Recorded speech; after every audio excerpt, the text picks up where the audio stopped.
আওয়ামী লীগকে নির্বাচনে নেয়ার একটা পায়তারা চলছে, আপনি কি বলবেন সবকিছু মিলিয়ে?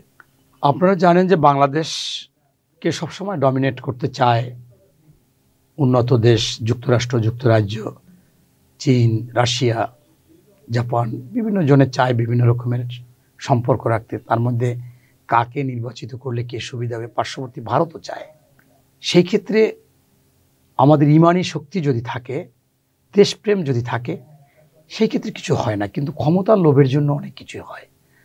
আমরা যেমন দেখেছি যে ভারতকেও বলেছে তাদের সাথে সমঝোতা করতে চায়, এটা ইসলামিক দল। পাশাপাশি কিন্তু আমরা দেখেছি আমেরিকায় গিয়ে সে সিআইএর সাথে মিটিংও করে এসেছিলেন। এখন বিএনপিও যে বা অন্যরা কেউ কি কোথাও অনেকের সাথে আলাপ আলোচনা করতেছে, কাকে কি সুবিধা দিচ্ছে বা দিবে, অনেকগুলোই আমাদের আনছেন। সবসময় বাংলাদেশে নির্বাচন আসলে এরকম ঘটনা ঘটে।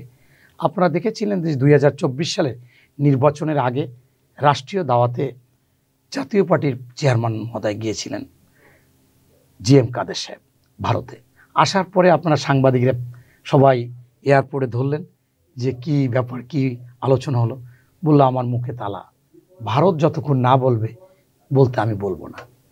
অর্থাৎ এত এত গোলামি, এত কৃতদাসের মতো কথা। তিনি ভুলেই গেছেন যে তিনি বাংলাদেশের একটা নিবন্ধিত দলের কর্ণধার বা তারা ক্ষমতায় ছিল, মানুষের প্রতিনিধিত্ব ক্ষমতায় ছিল অবশ্যই। এখন মনে করেন যে এরকম যদি লোভ হয়, আমি এই রাজনীতিতে বিশ্বাসী না। আমি সবসময় মনে করি যে একজন রাজনীতিবিদ হতে হলে প্রথমে তার দেশপ্রেমিক হতে হবে, এরপর নীতি, নৈতিকতা, মূল্যবোধ, সততা এগুলো থাকতে হবে। যদি না থাকে সে রাজনৈতিক ব্যক্তিত্ব হতে পারে না, দলও হতে পারে না। এখন ক্ষমতার জন্য এই যেগুলো, এর মধ্যে শুনছি এই যে রিফাইন্ড আওয়ামী লীগ এক ধরনের গুঞ্জন, মানে সবকিছু মিলিয়ে মনে হচ্ছে। আমি স্পষ্টভাবে আপনাকে বলতে চাই যে আওয়ামী লীগ নির্বাচনে আসার সম্ভাবনা নেই, কারণ তারাও আসবে না। কোন প্রার্থী আসবে, নির্বাচনী কাজ তো রাস্তাঘাটে করতে হবে, করলে কে মারবে কার। রিফাইন্ড আওয়ামী লীগ অর্থাৎ যাদের গায়ে, আমি সেটা আসতেছি। এখন আপনার যেমন যারা নির্বাচন করতে চাবে তাদের একটা অবস্থান অবশ্যই থাকা লাগে। আগে কোনো সময় পদ ছিল, এলাকায় চিনে, এরকম যারা ছিল, সেই আওয়ামী লীগটা এমন অবস্থা যে বাঁচতে বাঁচতে তাদের আর নির্বাচনে করার মতো যোগ্য লোক থাকবে না। তো সেই জন্য আমার কাছে মনে হচ্ছে যে যদি তারা সবাই না আসতে পারে, কারণ যারাই কমিটিতে ছিল, যারাই অবৈধ টাকা উপার্জন করেছে, যারাই মনে করেন ঠিকাদারি করেছে, অন্যায় করেছে, ঠিকাদারি করে কাজ না করে টাকা উঠিয়ে নিয়েছে, এরাই তো নির্বাচন করতে চাইবে। এইখানে হয়তো বা আপাত দৃষ্টিতে আপনি ভালো দেখতেছেন যে এই লোকটা ভালো, যখন তার খোঁজখবর নিতে যাবেন তার দ্বারা আবার অনেকে ক্ষতিগ্রস্ত হয়েছে। তাই সোজা কথা, কম্বলের লোম বাঁচলে যেমন কম্বল থাকে না, আপনি ওই আওয়ামী লীগের নেতা যদি মানতে করতে চান, এমনকি ইউনিয়ন পরিষদের চেয়ারম্যান, উপজেলা চেয়ারম্যান, এমপি, কোনোটা প্রার্থী এরকম আপনি এখন পাবেন না। কারণ যে নির্বাচন করতে চাবে সে এত অপরাধে নিমজ্জিত যে সে এলাকায় যাইতো সাহস পাবে না। তাই আমার কাছে মনে হচ্ছে এইটা সঠিক না।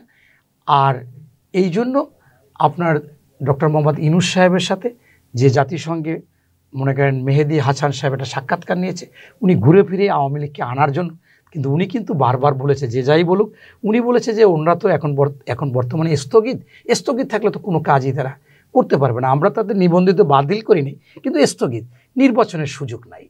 অতএব এই নির্বাচনের সুযোগ নাই। তবে আওয়ামী লীগের কিছু লোকজন ইতিমধ্যে আমি দেখেছি যে জামাত অনেককে নিয়ে নিচ্ছে। বিএনপি হয়তো বা গোপনীয়ভাবে এলাকা ভিত্তিক কিছু লোক, দু একজনকে টানতেছে। তা সেই জন্য সেই সাধারণ যারা আছে, আমি মনে করি তারা উচিত হবে যে আওয়ামী লীগের প্রত্যেকটা সমর্থক যারা আওয়ামী লীগকে ভালোবাসে, তারা ইতিমধ্যে বুঝে গেছে যে বাংলাদেশে আওয়ামী লীগ সঠিক কাজ করেনি। আপনি কি মনে করেন জুলাই আন্দোলনে আওয়ামী লীগের নেতাদের বাচ্চারা নামেনি, তার বউ বাচ্চা নামেনি? অনেক আওয়ামী লীগের নেতাকে আমি দেখেছি, কারণ তারা বিবেকের কাছে একেবারে মানে দায়বদ্ধ হয়ে গেছিল যে এটা কি হতে পারে। আপনি চিন্তা করেন, আমি এই চুলের আর একটা নাম এটা জীবনে বলিনি, আমাকে গুম করেছে 3 বার, আমাকে রিমান্ডে নিয়েছে, আমাকে গুলি করেছে। আমি এই চুলের আর একটা নাম কখনো আমি বলি না, যে মানুষ যে বলে মুখে, আমি এটা বলি না।